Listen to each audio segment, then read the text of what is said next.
大家好，我是美食台编辑朱棣。春天到了，想吃甜品的胃蠢蠢欲动。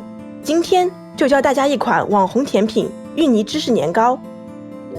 不用烤箱就能做，步骤简单，最适合像朱棣一样的新手小白。第一步，将芋头和紫薯切块，放入蒸锅中，大火蒸15分钟。蒸的过程中，你可以用筷子戳一下紫薯表面，看一下它有没有熟。蒸好的芋头块和紫薯块中倒入炼乳和白砂糖，混合均匀后，用捣棍搅打成泥。把紫薯芋泥馅揉成球状，放置一旁备用。再将芝士片均匀切成小块，4小片叠加在一起。接下来准备糯米团，在糯米粉中一边加入开水，一边用筷子搅拌，等它变成絮状后，再用手揉成光滑的面团，搓成长条，均匀分成8等分。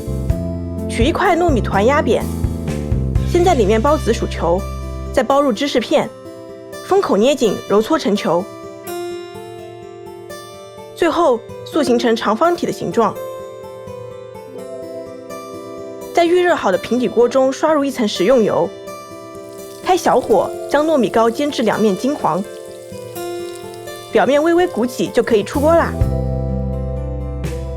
圆鼓鼓的芋泥芝士年糕外形憨憨的，用手轻轻一掰就疯狂拉丝和爆浆，口感软糯香甜，吃完就变甜妹哦。